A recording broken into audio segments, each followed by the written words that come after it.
RTD Live Talk, Detroit's #1 late night YouTube talk show. We are live for a live stream. Excited to be back for another opportunity to connect with the community. So with that being the case, welcome to this live stream. My name is Mike, the host of RTD Live Talk. Looking forward to hearing from you and finding out what's going on in your neck of the woods, as well as covering a couple of interesting topics like we always do. So welcome to the live stream. And so give it a second before I get into the primary article of this evening. But thumbing through the news and came across an article that was published on Forbes. And so, of course, Forbes is one of those major news sources, especially when it comes to the business side of things. And we had a chance, a former guest, Mr. Frank Holmes, wrote a column or a story within their little news section there. And I read through it, and he basically laid out every single problem that we have and what the response has been. And he gave his suggestion on how to navigate these waters, and it's called his 10%, his 10% golden rule. And so we're going to touch on that briefly. And then I got a couple other articles about just the latest. And when you type in the word stimulus into Google, all the developing stories around that. So, but anyway, with that being the case, let's dive right into it. And so we got JoJo Wave, we got Spirit King, we got Low Blood Pressure, we got JB from Tennessee, we got O'Dane for real, says hola. Appreciate you guys taking time to chime in. Also, as always, it's not much of a talk show unless you have people to talk to. So I'm going to open up the phone lines. I would love to hear your voice and to find out what's going on in your neck of the woods. How's the reopening process? What's the health scene like in your neck of the woods? And how the unemployment, the employment, give us all the rundown as to what's happening in your neck of the woods so we can stay up to date. So we got Jay Will says hello. We got Jeff 702. What's up? So let me dive right in and share with you. Let me see here. The very first article. And then I'm just going to briefly, as I always do, just thumb through. Let me thumb through some of the other articles. And if you guys are interested, I can share it with you. But the article that caught my attention, as I mentioned, and starting this off tonight, was you can't just print more gold. And so this is from Frank Holmes, who is a entrepreneur. He owns a financial servicing company. He's involved in Bitcoin and all types of things, but very, very intelligent, young man. And throughout this article here, it's quite lengthy, but I would encourage anyone who has a little time on their hands to thumb through it. But what caught my attention, as he did a good job of, painting the picture as to how we arrived here and the response by the central banks and the government. And he shares what he consider I would consider a strategy towards all the craziness that's happening. But it says, although the chances of the U.S. returning to a gold standard are still slim to none, I think it's incredibly important in this time of economic uncertainty to ensure you have a 10% weighting in gold and gold mining stocks. I call this the 10% golden rule. And so once again, as I mentioned, he's I wouldn't say a gold bug, but he's a very opinionated and strong on having gold. But yet, for anyone out there watching, you definitely get those silver in there as well. And then also, no doubt, without him mentioning that here, he also has a cryptocurrency portfolio as well. But a lot of other things here, some visual aids here that really caught my attention. And I'll see if this one, I can open this up here. But it just shows the response thus far and how, as it says here, there we go. Where's the picture go? It says net asset purchases for G7 central banks were about 1.3 trillion in April. And look at what happened as of right now. This thing is just going through the roof, and it'll be no bringing it down. So it gives a little bit more insight there, but definitely something worth talking about. Then he talks about the U.S. M2 money supply at its highest growth rate on record. So right now, 23.1% year over year. So right now, 23% greater. It's 23% higher now than it has been prior to this situation here. So yeah, signs of the times, man. And so very good article there. I will share this in the chat for anybody who has interest in reading it. But definitely, I would encourage you to do so. Gives you a good idea as to what's going on. And as always, let me just share another article or two, and then we can talk. I'll open up the phone lines and love to hear your thoughts and finding out what's going on. So let me get back in the chat. We got, let me see. It says, chat acting goofy for all y'all that Okay, not sure what that's about. Tim, how you doing, my friend? We got Las Vegas in the house. We got decimated in the scandemic, worst unemployment in the country. Don't think we'll ever recover. And so definitely Las Vegas, heavily in the casino realm or entertainment realm itself. And so what's that like out there? I haven't been following, not familiar with what's happening out in that neck of the woods. Has there been a reopening plan for the casino industry and all the other entertainment sectors out there? I will be curious to find out that. So let us know in the chat, please, or give me a call in a minute. Peter says, why America will collapse is not what you think. John Casey on Adapt 2030 YouTube channel. Peter, I didn't get a chance to see that one, but I will be curious to find out some snippets. So feel free to share with that. Feel free to share some thoughts with us in the chat. And then as always, we can go check that out, Adapt 2030 YouTube channel. And so it's one of those things where, without even knowing the details of that, everybody right now, unless you're in the boardroom with those that call themselves orchestrating this restructuring of our monetary system, we're all putting pieces of the puzzle together. So some theories may sound better than others, but I'd imagine we all can agree the final outcome of all this monetary chaos will be the end of the monetary system as far as national currencies being issued through fractional reserve lending through central banks into paper derivatives that we call currency. That model will probably be done away with. So I'd imagine we all can agree on that.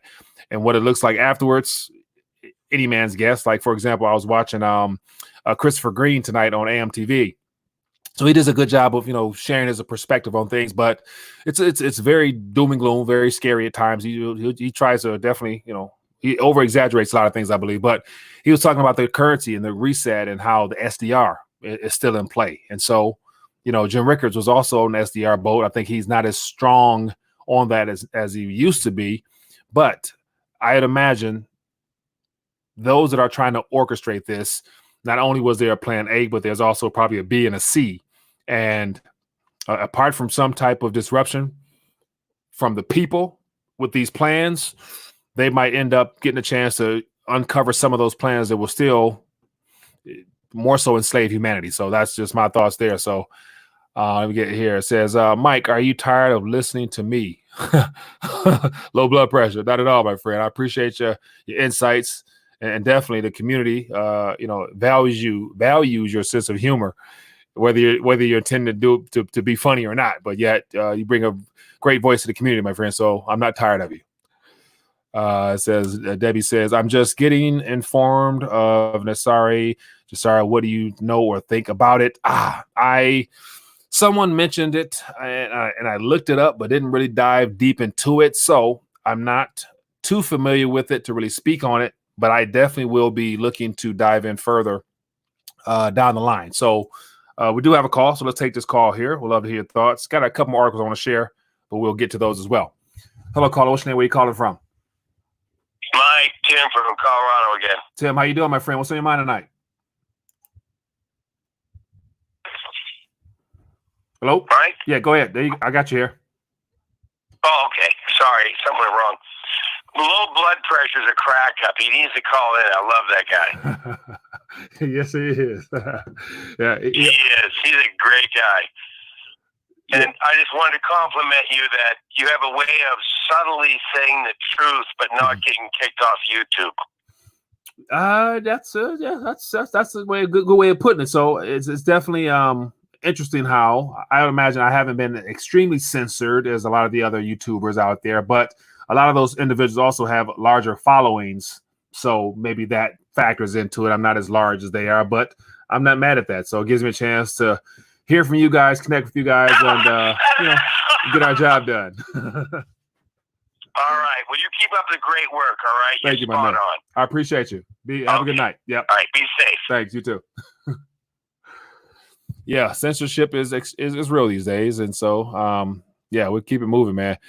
All right. So I start off talking about just what's going on and how the word stimulus, we're going to hear more and more of the word stimulus as if it's a beneficial word for the people, for the public.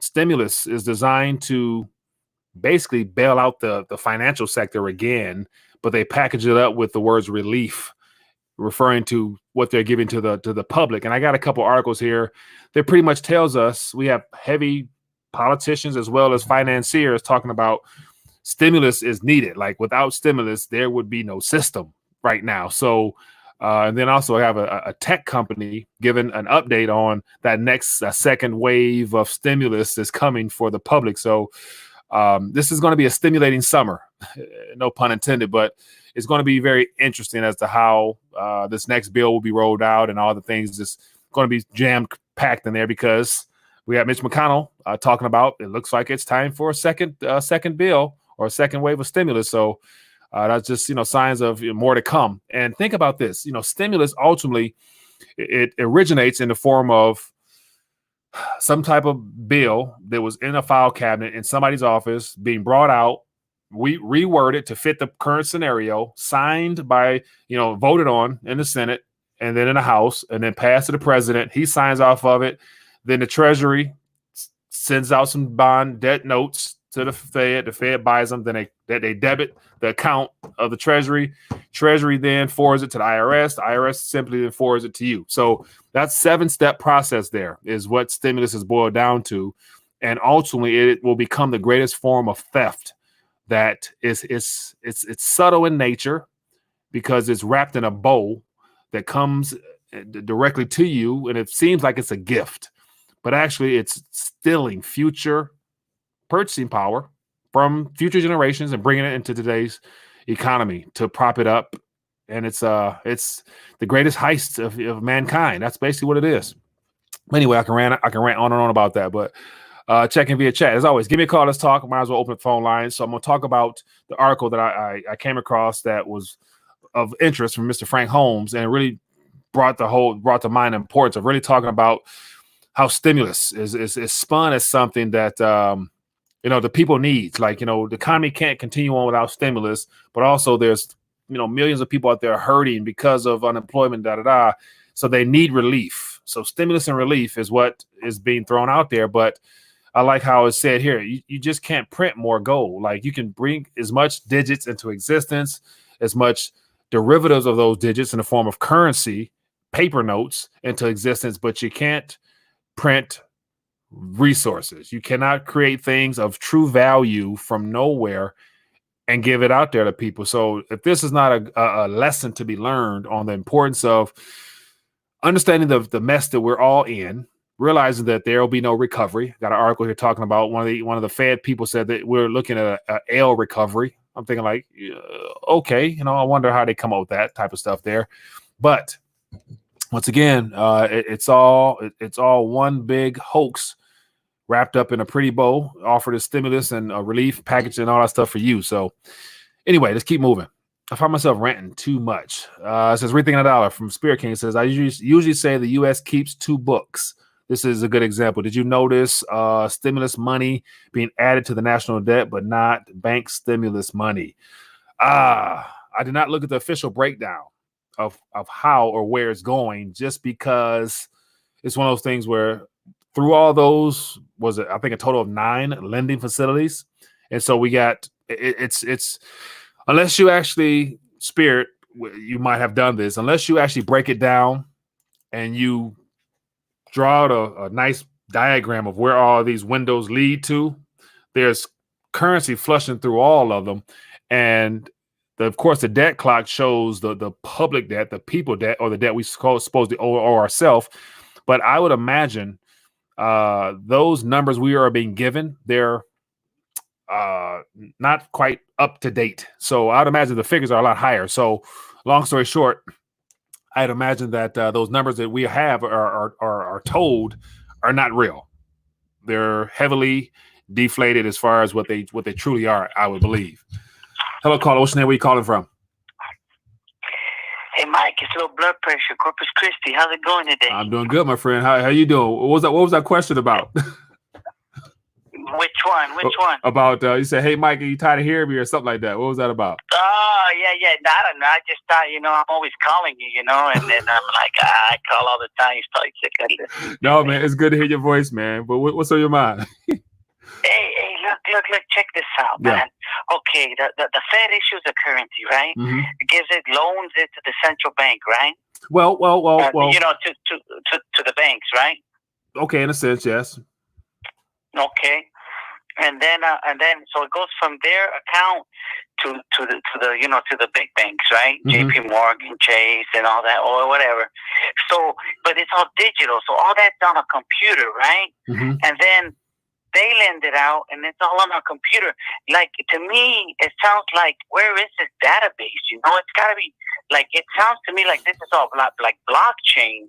Yeah. Because it goes from one computer to another computer, and I think both computers have to sync because the money would just disappear. So, so there's got to be like computers that are always saving and tracking all those digits, right? Is that how it works? I would imagine. You know, I'm not familiar with all the technical aspects of the computer scene, but one caller mentioned from his perspective, working in a bank, that, you know, what he's witnessed is banks are acquiring more servers, which always lets me know that there's some servers in all these banks, because if everything is digital, it runs through their encrypted, closed, centralized control mechanism, which will be stored on servers. So I would imagine all that is done through them and for them within their banking sector. I don't know what, you know, how deep it goes, but it's computer based. It's on their servers. They have control over it. Yes.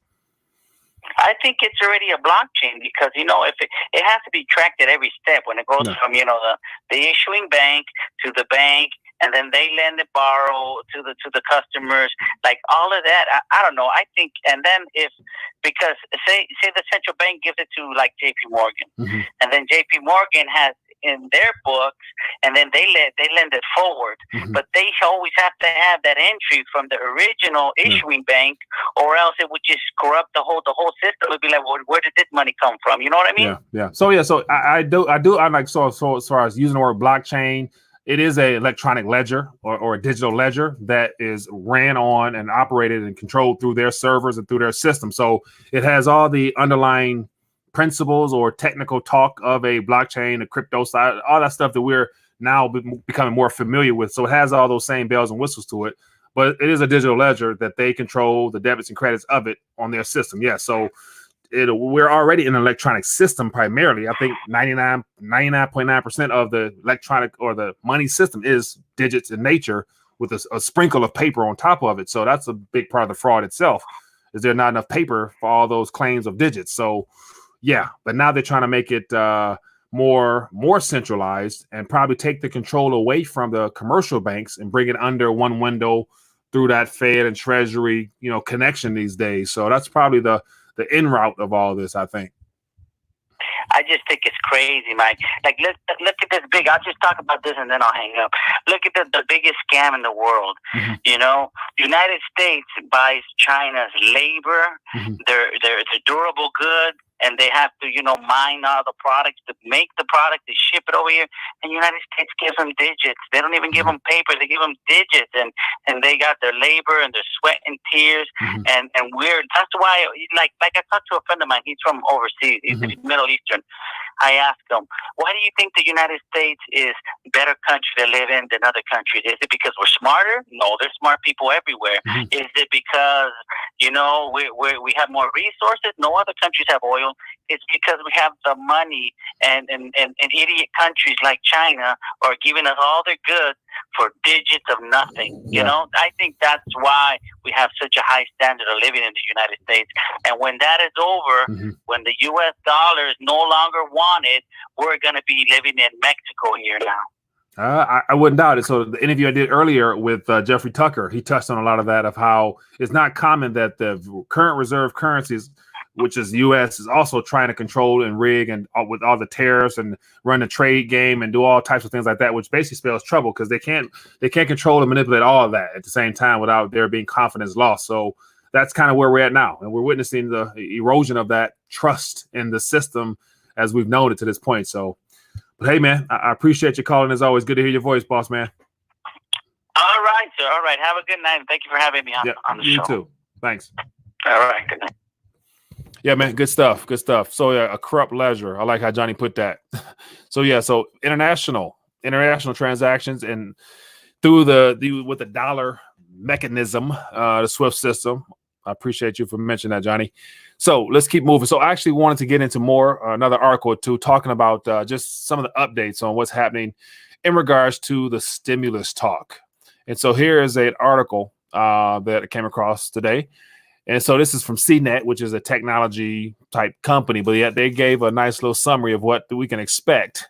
So it says a second stimulus check for $1,200, what we need to know about it, another round of payments. And so it just gives insights as to how the previous payments were rolled out and all the things that's happened since then. And then it talks about the second stimulus check. How much money could you get?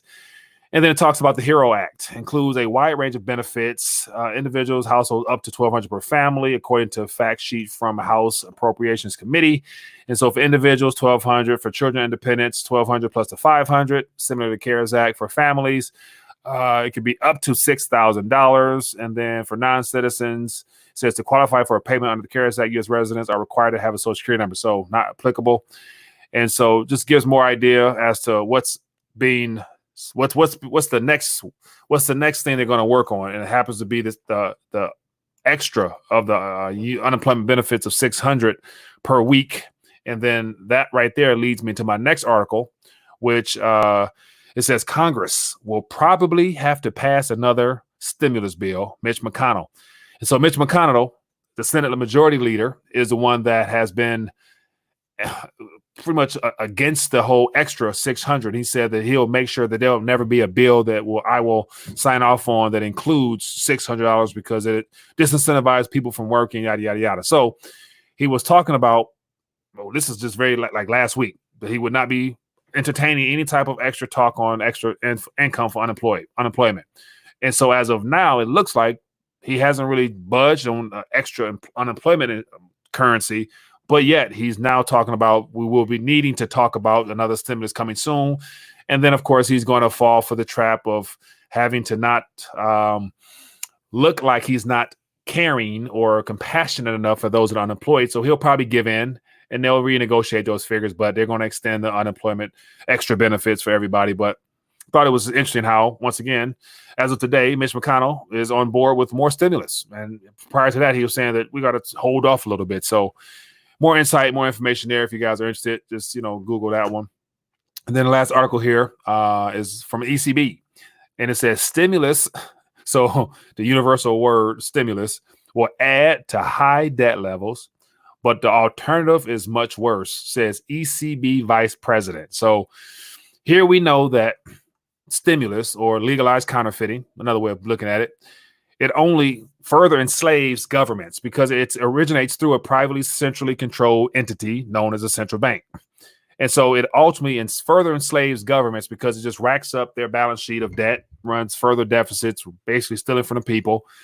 But he's basically saying here, it adds to higher debt levels, but the alternative will be much worse. So basically, by not stimulating would outright mean a crash. And so it says, this is about the ECB, but of course we're all in the same boat. But to give you an idea, just some of the bullet points here, it says the governments for the Euro area countries have passed major stimulus efforts in a bid to soften the impact of this current crisis and keep people in work. It says fiscal deficits are expected to widen, debt piles will climb, and the financial repercussions could be felt for generations. So how dangerous is that? The financial repercussions could be felt for generations. Now, could be or will be felt will be more likely. So I would say financial repercussions will be felt for generations. So this is just some headline pieces of what's happening when you look at the word stimulus. So these are mainstream news sources they're conditioning us to the words of stimulus, relief, aid, help, and they package it up in a bill called the HEROES Act, the Boost Act, We Care for You Act, No Worker Left Behind Act, all those nice names. And unfortunately for those that are not really paying attention to it, because a lot of people now, I'd imagine as summer is rolling around officially, depending on what area you're in, the weather's changing, just left for holiday season. More people are focused on trying to reestablish some sense of normalcy in their life to where they're not realizing that we're just in the beginning. Like, the past 90 days is literally just the prick of the overinflated asset bubbles of all kinds.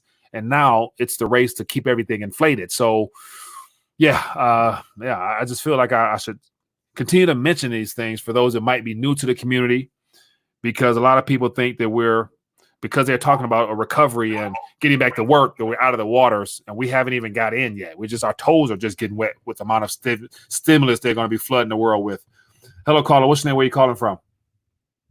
Boots on the ground from Beaumont. Boots on the ground from Beaumont. How you doing, my friend? Give me some good news. I had hey, did you get my email? Yes, about I did. I thumbed through it, but I did get it, yes. Yeah, because I was looking at it, I'm working on that, and then I've been studying on the cryptocurrency on how to make the transactions take place and how the platform's supposed to work. Yeah. Well, man, it's to get your token up, you can use Ethereum or you can use Wave or Bitcoin. Mm-hmm. But the real thing is just, for what I'm understanding it's really keeping track of how you take care of your transactions, and in itself, the transactions gain value when you have your token out there, mm-hmm. because it has a value and it's attached to a utility. Yeah.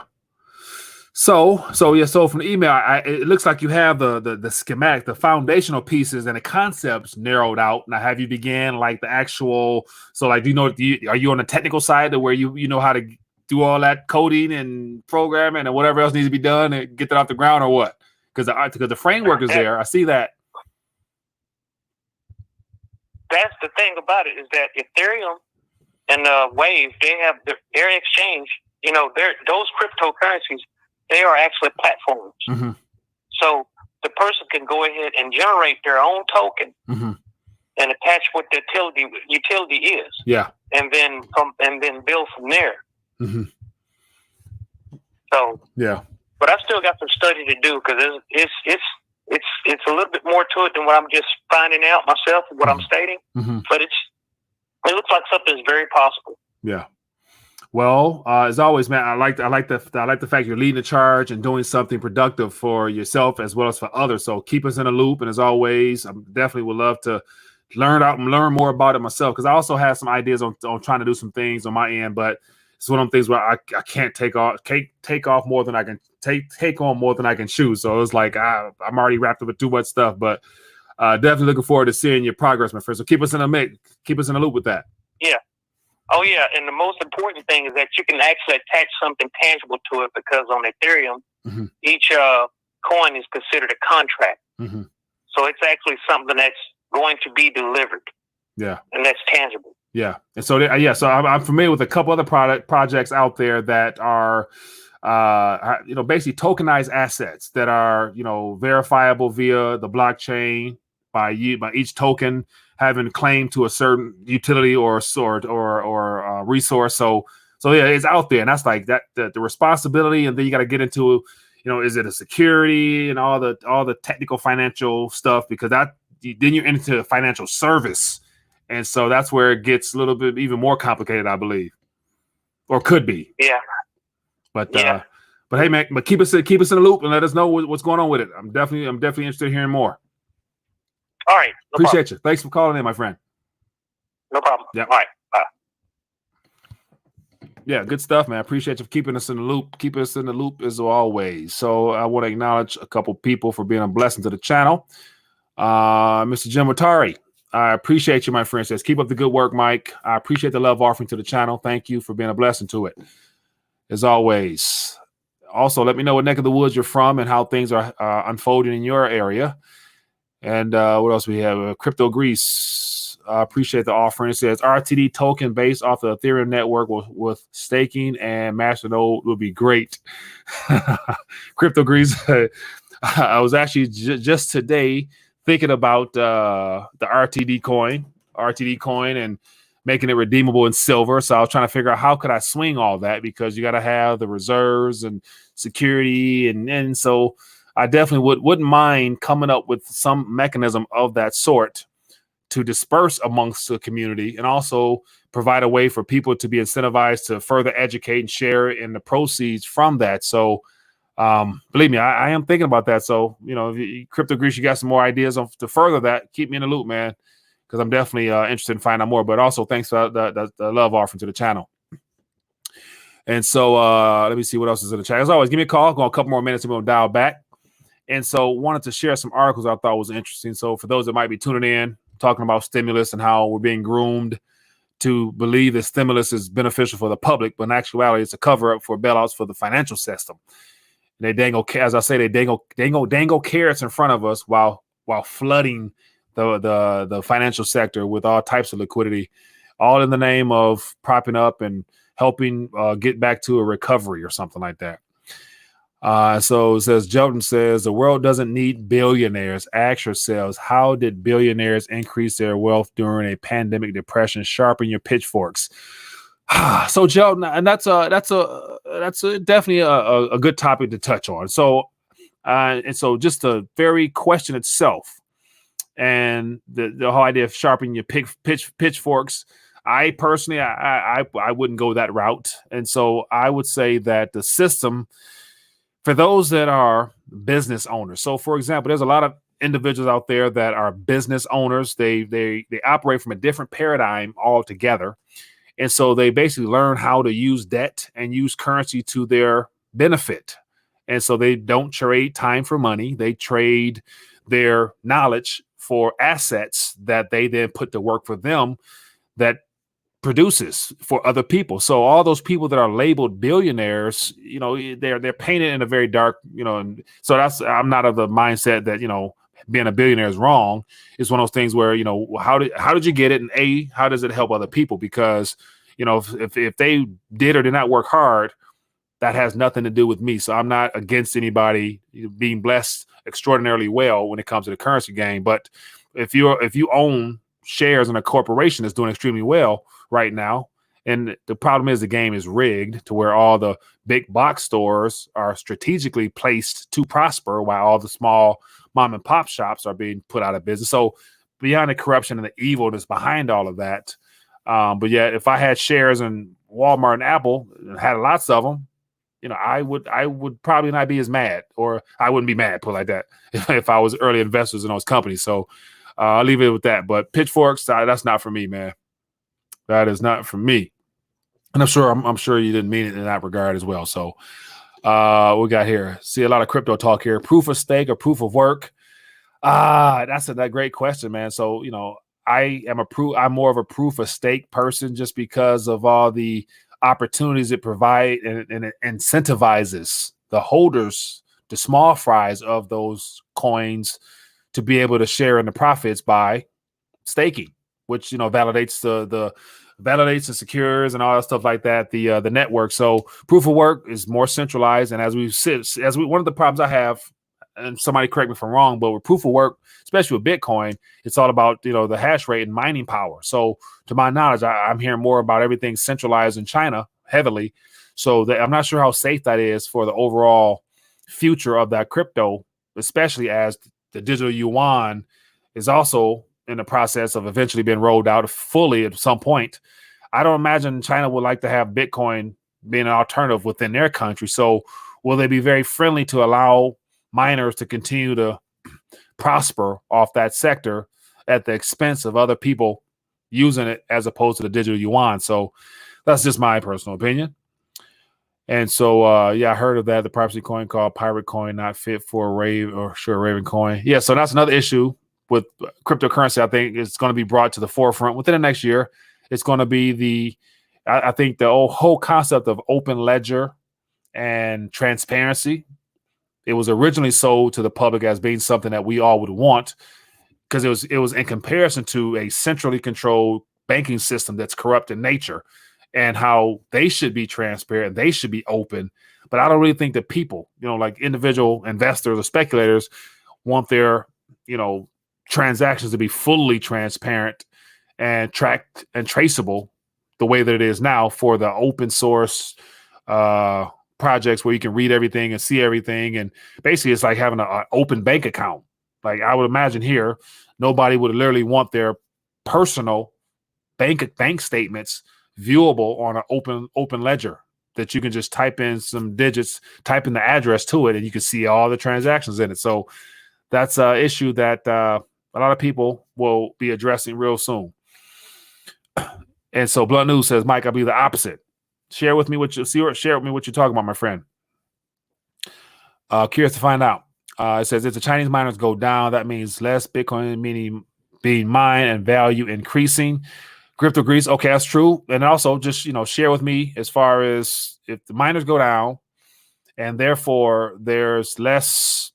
I guess the operations are not as what is it called? I'm drawing a blank. But if there's an issue with all those miners going down or going out of business, will that complicate the speed and the validation of all those transactions in a timely manner that would make it something that people can transact with at an affordable rate?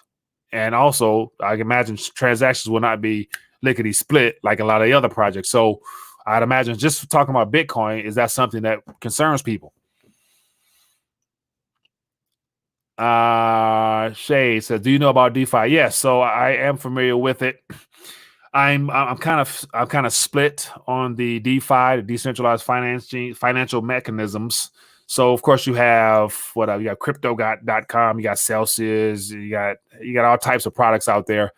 And so I have mixed feelings on it. I'm aware I have some of those things. So, but it's one of the things where I personally don't bank or depend upon it. But of course, there's more opportunity than using an old dying banking system. Sure.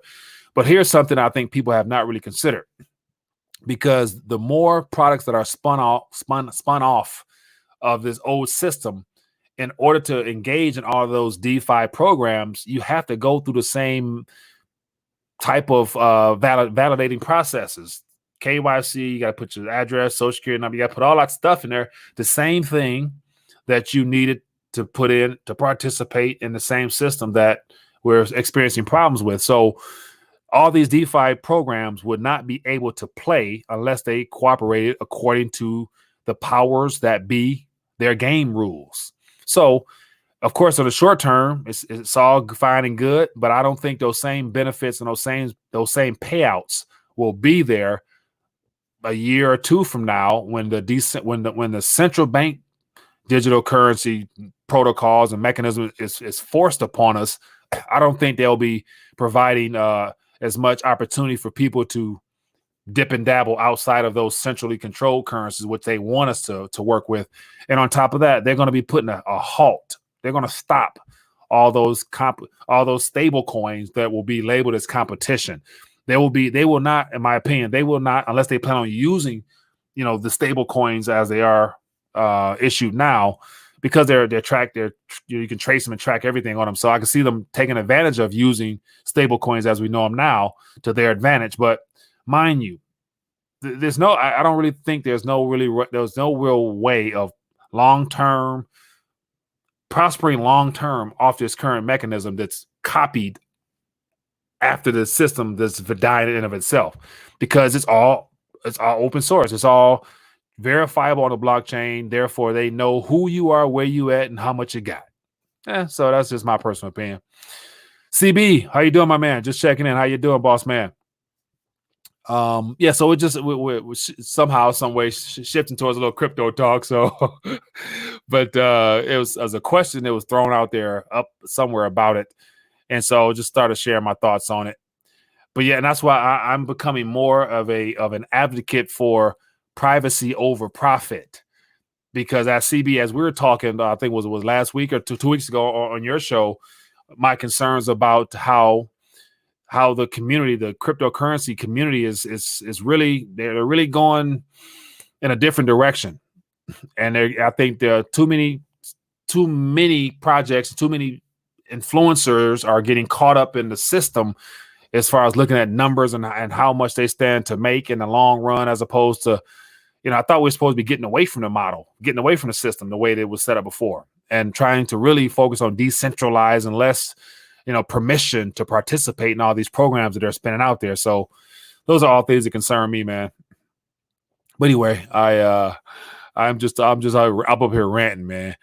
And so what else we got going on here? It says there has been no audit of USDT, Bitcoin, or government-backed silver for best 3 to 5 year return. It says Bitcoin or government-backed silver. let me give me a second. We got a call, so I want to let me see if I can get to this call. Let me get this phone line. Right, here we go. Hello, caller. What's your name? Where you calling from? It's CB. What's going on, Mike? How you doing, my man? Good, man. Yeah, my ears are ringing. I heard you talking crypto, so thought I would give you a call in, man. Yeah, man. I agree with you as far as the stable coins and the direction we're going in the crypto industry is definitely not what it was intended to be, you know? Yeah. Yeah. And so that's one of the things where, you know, we're up against so much from the old system dying right now, but they're also trying to roll us into something else. But I don't think there's much of a pushback on the whole, you know, the profiting side of this right now, because I think people are still waiting on Bitcoin to go to the moon, but it's like going to the moon in an environment where you're locked in your house and you can't go nowhere, you can't do anything. Like, how much are you really, you know, profiting from all of this chaos when we're caught up in the middle of it? Yeah, I agree. I mean, you know, it's a lot of what the traditional markets, you know, is all about now. In the crypto market, it's all about profits now. Yeah. So you're going to compromise some of the core values, and that's what's happening. You know, DeFi, I love it, but it is not. It's not decentralized. It's really centralized finance. Yeah. Like, I don't know a DeFi that's. I mean, there are a couple like MakerDAO, I think, but you know, they have their issues as well. So it's a growing industry, and it's going to take time to grow. But at this moment, no, most of this stuff out here, as far as DeFi is really CeFi. Yeah. Centralized finance, you know. Yeah. Good point, man. So yeah, so as of now, of course, I think you even mentioned that the alternative is, you know, you keep it all in the bank, getting zero or losing, going backwards, or you put it in some stable coins and get a chance to at least earn something on top of it. So I can understand that rationale, but you know, like for those that bank upon it and depend upon it, it's like, I don't know, it's all up to chance right now, as long as it's approved and accepted by. Well, I will say this. I think people. Not financial advice, but if I were someone, I would take advantage of the higher rates of return you're getting on your stable coins in the crypto space, simply because I think in the near future, those rates will start to come down. I don't think they can sustain those rate of returns for individuals. So, you know, if people can take advantage of it now, you know, do it while you can, because those rates are going to be coming down. Yeah. But there's still going to be orders of magnitudes more than what you get from a traditional bank. Yeah, you know, you get nothing now. So very true, man. Very true, man. But hey, man, thanks for calling, my man. Looking forward to connecting with you again one of these days. Let's do that. Oh yeah, absolutely. Take care, man. All right, be good. Yeah, man, it's good to hear from CB, fellow Detroit native. So for those that don't know, Mr. Crypto Blood on YouTube, go check him out. And so with that being the case, man, yeah, we went down a whole crypto talk. Wasn't planning on doing that, but it's always good to get your guys' thoughts on a lot of things and also have you guys call in. So, so I've actually looked up Hex, watched a couple of little introductory videos on it.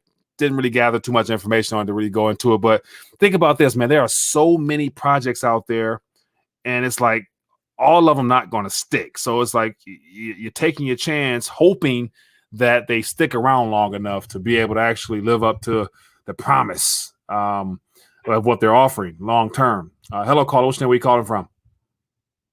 Hey, what's going on, guys? This is Alex from NY. I actually just sent you the question and you was about to answer. Yeah, because I was thinking, man, you know, I got a low position, but I want to look for something for the short term. I was thinking of, man, you know, like I'm not looking at crypto as something for a long term, but maybe a short term, 3 to 5 years will be better, you know.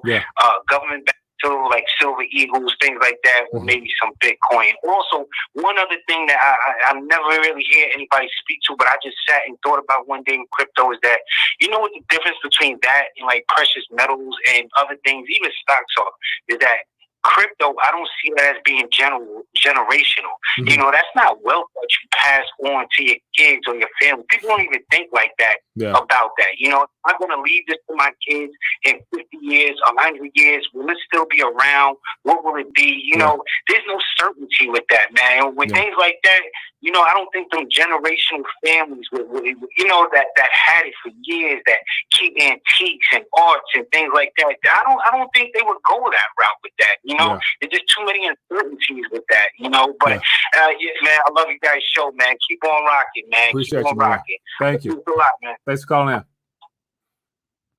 So yeah, that's first time I think I've heard that particular angle there. Like, you know, so a lot of the cryptocurrency talk now is more so the introduction of the sector. So right now it's literally 10 years old in the format of what we're talking about now, with Bitcoin leading the way. But yet, you know, 10, 20, 30 years from now, like, what will that process be like? You know, what? And then, so of course nobody knows, but I know, and all the issues that Bitcoin will face down the line, due to the proof of work model. And when they, you know, the last coin is minted, and just like all those things, I think are stuff that needs to be worked out. So who knows? But between now and then, there's going to be different versions of Bitcoin, more than likely. And so it might evolve, or it might be transitioned to something else, or fade away. You know, telling. But that was a great point there. Like, I wonder, is it, you know, like with your cold wallet now, like, are people actually trying to set those things aside for their great grandkids? Like, the kids gonna look at them like, what is this? You know, granddad used to use to store his cryptos on. You know, so I don't know. But anyway, man, that's enough rant for the night, man. I'm about to dial back. I appreciate everybody for calling in. Let me see. So, question from Philman. It said go back to 8. So let me see. So let me see. So we got a question. It looks like I'll try to go back and see if I can find it. Or let me see, because 8:02. So yeah, I think your time difference is different than mine, Philman. Let me see. If you don't mind, Philman, if you have a question, copy and paste it and throw it in there again, as an up-to-date one. I'll try to get to it. Ethereum 2.0. Yeah, so I must admit, I am looking forward to more of the developments of the Ethereum. And I've watched a couple good videos breaking it down as to how they're adding different layers and all types of things out there. It looks very interesting. So I think Ethereum, if it's able to hold its ground as the #1 utility token that everybody uses to build on, it's going to be a bad mamma jamma, as it always has been. Let me see. I don't see the question. It says silver is still the most undervalued physical thing on Earth. I would probably say, yeah, silver is the most undervalued monetary and industrial instrument on the planet. What else we got there? Okay, so I don't see anything. Looking forward to running out the Ethereum node. Yeah, so Brando, that would be nice as well. Ethereum node. So that's another thing, though. Between now and then, regulatory issues, I'd imagine they're going to say something about, because Ethereum is the head honcho as far as programs and companies and whatnot looking to build on that network. So I'd imagine they're not going to be too happy with that. They're going to call everything a security or something like that. So who knows? But anyway, people, it's been great hanging out tonight. I won't rant anymore. Back at today. Tomorrow. Got another great interview coming up tomorrow. Back at it for another live stream, and looking forward to continue to just keep you guys plugged in, and as vice versa, and give you guys a chance to share and let your voice be heard. That's what the talk show is all about. So other than that, be blessed, be safe, and I will see you guys tomorrow, Lord willing. Peace.